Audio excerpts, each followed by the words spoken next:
को हार्डवेयर और सॉफ्टवेयर के दरमियान जो डिफरेंस है वो आपने अच्छे तरीके से याद कर लेना है। न्यूक्लियर ट्रांसमिशन से क्या मुराद है स्टूडेंट, इसको अच्छे तरीके से। उसके बाद फ्यूज़न और फिशन रिएक्शन में डिफरेंस आप लोगों को पता होना चाहिए। अब students, formula to pass 10th class physics में, यानी आप 10th क्लास की फ़िज़िक्स के जो अहम मुख्तसर सवाल हैं, अगर इनको आप लोग याद कर लेते हैं तो स्टूडेंट्स आप लोग में हासिल कर सकते हैं। अगर स्टूडेंट्स आप लोगों ने अभी तक हमारे चैनल को सब्सक्राइब नहीं किया, सब्सक्राइब करें, बेल के बटन पर क्लिक कर दें। इसका फ़ायदा ये होगा कि जैसे ही आप लोग फर्स्ट ईयर में जाएंगे तो हम लोग फ़िज़िक्स की वीडियो बना के फर्स्ट ईयर की भी अपलोड करेंगे, और ये वो आपको उसी वक्त मिलेंगी जब आप लोग हमारे चैनल को सब्सक्राइब कर लेंगे। उसके बाद स्टूडेंट्स, क्वेश्चन नंबर 1 जो आपने चैप्टर नंबर 1 से देखना है वो है लॉन्गिट्यूडनल और ट्रांसवर्स वेव्स में क्या फ़र्क है। बहुत अहम क्वेश्चन है। दो किस्म की वेव्स हैं और इन दोनों में डिफरेंस आपने देखना है। उसके बाद स्टूडेंट्स, मैकेनिकल वेव से क्या मुराद है, एक मिसाल दें। यानी आप लोगों ने मैकेनिकल वेव्स की तारीफ़ करनी है। एक नंबर मैकेनिकल वेव्स की तारीफ़ का होगा, सेकंड नंबर मिसाल का होगा। उसके बाद स्टूडेंट, हुक का कानून बयान कीजिए और हसाबी मसावात लिखें। तो हुक के कानून की तारीफ़ करनी है और उसकी हसाबी मसावात लिखनी है। एक नंबर आपको हुक के कानून की तारीफ़ का मिलेगा और एक नंबर आपको हसाबी मसावात लिखने का मिलेगा। उसके बाद स्टूडेंट, क्वेश्चन नंबर 4 जो आपने चैप्टर नंबर 1 से करना है वो है टाइम पीरियड और फ्रीक्वेंसी में क्या फ़र्क है। टाइम पीरियड और फ्रीक्वेंसी में क्या फ़र्क है स्टूडेंट्स, बहुत अहम क्वेश्चन है, अच्छे तरीके से तैयार कर लेना है। उसके बाद है वेव्स, वेलोसिटी, फ्रीक्वेंसी और वेवलेंथ में ताल्लुक की वजाहत कीजिए। तो ये स्टूडेंट अक्सर 4 नंबर का क्वेश्चन भी आ जाता है और 2 नंबर का भी आता है ये, तो आपने इसको अच्छे तरीके से याद कर लेना है। उसके बाद साउंड वाला चैप्टर है। साउंड वाले चैप्टर में से साउंड की रिफ्लेक्शन से क्या मुराद है, अहम क्वेश्चन है। काबिल समात साउंड की फ्रीक्वेंसी की हदूद क्या है, यानी काबिल समात वो वाली साउंड जिसको हम सुन सकते हैं उसकी कितनी फ्रीक्वेंसी हो सकती है, ये आपने अच्छे तरीके से याद कर लेना है। उसके बाद स्टूडेंट, क्वेश्चन नंबर 8 जो आपने याद करना है, आवाज़ की क्वालिटी और पिच में क्या फ़र्क है, इसका इन्हसार किन अवामल पर होता है। अहम क्वेश्चन है स्टूडेंट्स, इसको आपने अच्छे तरीके से याद कर लेना है। उसके बाद क्वेश्चन नंबर 9, शोर और म्यूज़िक में क्या फ़र्क है। शोर और म्यूज़िक में क्या फ़र्क है, अहम क्वेश्चन है।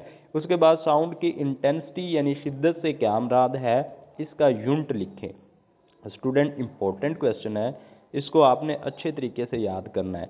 उसके बाद साउंड की फ्रीक्वेंसी मालूम करें जबकि साउंड की स्पीड 340 मीटर फी सेकेंड और वेवलेंथ 0.5 मीटर है। ये स्टूडेंट मिसाल है आपकी बुक में और ये अक्सर 2 नंबर की आती है, तो इसका हल आपने जान लेना है। उसके बाद स्टूडेंट, क्वेश्चन नंबर 12 है रोशनी की रिफ्लेक्शन से क्या मुराद है, इसकी अक़साम के नाम लिखें। ये स्टूडेंट्स आपको लाइट वाले चैप्टर में से, लाइट ज्योमेट्रिकल ऑप्टिक्स वाले चैप्टर में से क्वेश्चन आया है, इसको आपने अच्छे तरीके से याद करना है। उसके बाद स्टूडेंट, बाकायदा और बेकायदा रिफ्लेक्शन से क्या मुराद है। तो बाकायदा और बेकायदा रिफ्लेक्शन की आपने तारीफ़ भी करनी है और डायग्राम बनाना भी सीख लेनी है। उसके बाद स्टूडेंट 14 पॉइंट है रिफ्लेक्शन के कवानीन से क्या मुराद है। तो स्टूडेंट इसको आपने अच्छे तरीके से याद कर लेना है, एग्जाम में 2 नंबर दिला सकता है। उसके बाद स्टूडेंट, टोटल इंटरनल रिफ्लेक्शन से क्या मुराद है, इंपॉर्टेंट क्वेश्चन है, 2 नंबर का पेपर में आ सकता है। उसके बाद स्टूडेंट, लेंस की पावर से क्या मुराद है, यूनिट लिखे। बहुत अहम आर्टिकल है स्टूडेंट्स, लेंस की पावर से क्या मुराद है, इसका यूनिट लिखें और इसके यूनिट की तारीफ़ भी आपने कर लेनी है, वो भी 2 नंबर। अब स्टूडेंट्स, उसके बाद है रिफ्लेक्शन के कवानीन बयान कीजिए। उसके बाद स्टूडेंट्स है रिफ्रैक्शन के कवानीन बयान कीजिए। तो आपने रिफ्लेक्शन के कवानीन को अच्छे तरीके से याद कर लेना। उसके बाद स्टूडेंट्स, स्टैटिक इलेक्ट्रॉनिक्स वाला चैप्टर आ जाता है, स्टैटिक इलेक्ट्रिसिटी वाला चैप्टर आ जाता है। इसमें से आपने करना है इलेक्ट्रोस्टैटिक इंडक्शन से क्या मुराद है। स्टूडेंट 2 नंबर का बहुत अहम क्वेश्चन है। उसके बाद स्टूडेंट्स, आप लोगों ने पॉइंट नंबर 19 यानी कैपेसिटर क्या होते हैं, इनकी मुख्तलिफ अक़साम के नाम लिखें। आपने कैपेसिटर की तारीफ़ करनी है और मुख्तलिफ अक़साम यानी कोई सी 2 अक़साम के नाम लिख देने हैं। उसके बाद क्वेश्चन आता है इलेक्ट्रिक फील्ड इंटेंसिटी से क्या मुराद है, फार्मूला और यूनिट लिखें। इम्पोर्टेंट क्वेश्चन है। उसके बाद स्टूडेंट्स 21वां क्वेश्चन जो आपने याद करना है वो है इलेक्ट्रोस्कोप क्या है, इसकी मदद से कंडक्टर। और अभी तक हमारे चैनल को सब्सक्राइब नहीं किया तो स्टूडेंट सब्सक्राइब कर लें, बेल के बटन पर क्लिक कर दें। इससे आपका कुछ खर्च नहीं होंगे, कोई पैसे खर्च नहीं होने, लेकिन स्टूडेंट्स आप लोगों को फ़ायदा होगा कि जैसे ही आप लोग फर्स्ट ईयर में जाएंगे और हम फर्स्ट ईयर की वीडियो अपलोड करेंगे तो आपको नोटिफिकेशन सबसे पहले मिलेगा। उसके बाद क्वेश्चन नंबर 22 है कैपेसिटर के इस्तेमालात बयान कीजिए। अहम क्वेश्चन है। वेरिएबल और फिक्स्ड कैपेसिटर में क्या फ़र्क है स्टूडेंट्स, ये आपने फ़र्क जान लेना है। उसके बाद है वो अहम है क्वेश्चन, वो है इलेक्ट्रिक फील्ड लाइन से क्या मुराद है। स्टूडेंट अच्छे तरीके से इसको पक्के वाला याद कर लेना है। उसके बाद स्टूडेंट कैपेसिटेंस से क्या मुराद है, फार्मूला यूनिट लिखें। इंपॉर्टेंट क्वेश्चन है। ओहम का कानून बयान कीजिए और हिसाबी मसावात लिखें। अगेन इंपॉर्टेंट क्वेश्चन है, इसको आपने अच्छे तरीके से याद कर लेना है। उसके बाद स्टूडेंट्स क्वेश्चन है इलेक्ट्रिक पावर की तारीफ कीजिए और फार्मूला लिखें। तो इसको स्टूडेंट्स आपने अच्छे तरीके से याद करना है, एग्जाम में 2 नंबर दिला सकता है। उसके बाद जूल का कानून जो है बयान कीजिए। इसको स्टूडेंट्स आपने 2 नंबर के लिए तैयार कर लेना है। उसके बाद students 30 point P is equal to I square R साबित कीजिए। तो ये आपने स्टूडेंट्स अच्छे तरीके से पावर वाला है, यानी power is equal to current square R, तो इसको साबित करना सीख लेना है। उसके बाद स्टूडेंट ईएमएफ से क्या मुराद है, यानी इलेक्ट्रोमोटिव फोर्स से क्या मुराद है, 2 नंबर का एग्जाम में क्वेश्चन आ सकता है। उसके बाद स्टूडेंट पोटेंशियल डिफरेंस से क्या मुराद है, फार्मूला और यूनिट लिखें। आपने इसको अच्छे तरीके से याद कर लेना है। उसके बाद स्टूडेंट रिले क्या है, वजाहत कीजिए। इंपॉर्टेंट क्वेश्चन है। उसके बाद स्टूडेंट जनरेटर का हसूल बयान कीजिए। इंपॉर्टेंट क्वेश्चन है। स्टेप अप और स्टेप डाउन ट्रांसफार्मर में क्या फ़र्क है, इसको स्टूडेंट्स आपने अच्छे तरीके से याद कर लेना है। उसके बाद स्टूडेंट म्यूचुअल इंडक्शन से क्या मुराद है, ये आपने अच्छे तरीके से याद कर लेना है। उसके बाद स्टूडेंट लेंस का कानून बयान कीजिए, इसको आपने अच्छे तरीके से याद कर लेना है। उसके बाद बुनियादी इलेक्ट्रॉनिक्स वाला चैप्टर आ जाता है और इस चैप्टर में से आपने याद करना है थर्मियोनिक इमिशंस की तारीफ कीजिए। एनालॉग और डिजिटल मकदारों में क्या फ़र्क है। उसके बाद स्टूडेंट्स आपने लिखना है, याद करना है एनालॉग और डिजिटल इलेक्ट्रॉनिक्स में क्या फ़र्क है, बहुत इंपॉर्टेंट क्वेश्चन है। उसके बाद स्टूडेंट लेंस का कानून बयान कीजिए, थर्मियोनिक इमिशन। उसके बाद स्टूडेंट टॉपिक नंबर 14।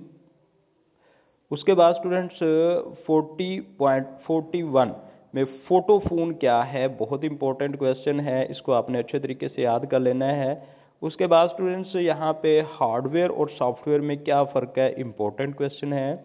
उसके बाद इंटरनेट की खिदमात बयान कीजिए, इंपॉर्टेंट क्वेश्चन है। उसके बाद टेलीकम्युनिकेशन से क्या, इसकी वजाहत बयान कीजिए, तो अक्सर 2 नंबर का क्वेश्चन आता है। फैक्स मशीन कैसे काम करती है, इसको आपने अच्छे तरीके से तैयार कर लेना है। इंफॉर्मेशन और कम्युनिकेशन टेक्नोलॉजी से क्या मुराद है, इंपॉर्टेंट क्वेश्चन है। फिशन और फ्यूजन रिएक्शन में क्या फ़र्क है, इंपॉर्टेंट क्वेश्चन है। पेनिट्रेशन पावर से क्या मुराद है, स्टूडेंट्स को आप अच्छे तरीके से याद कर लें तो आपको एग्जाम में जो है वो 2 नंबर दिला सकता है। उसके बाद स्टूडेंट्स 49 क्वेश्चन है आइसोटोप से क्या मुराद है, मिसाल दीजिए। बाद 50 पे है बैकग्राउंड रेडिएशन से क्या मुराद है, मिसाल दीजिए। अब स्टूडेंट ये 50 जो है वो अहम मुख्तसर सवालात हैं। अगर आप लोग इन 50 सवालात को याद कर लेते हैं तो आपके एग्ज़ाम में जो है वो मैक्सिमम नंबर आएंगे स्टूडेंट्स, यानी आप अच्छे नंबर ले सकते हैं, आसानी से आप लोग पास हो सकते हैं। तो स्टूडेंट इन क्वेश्चन को याद करना आपके लिए कोई मुश्किल नहीं है, यानी आप लोग इस तरह से करें कि आधे घंटे में 5-5 सवाल के इंटरवल बना लें, यानी आधे घंटे में 5-5 सवाल आप याद कर लें तो तकरीबन 2-3 घंटे में आप लोग जो है ना ये क्वेश्चन याद कर सकते हैं अच्छे तरीके से पक्के। और ये देखेंगे आप लोग कि इन क्वेश्चन में से अक्सर पेपर में आए होंगे जो आपको नंबर दिलाएंगे और पास होने के काबिल बना देंगे। स्टूडेंट्स अगर आप लोगों ने अभी तक हमारे चैनल को सब्सक्राइब नहीं किया, सब्सक्राइब कर लें, बेल के बटन पर क्लिक कर दें।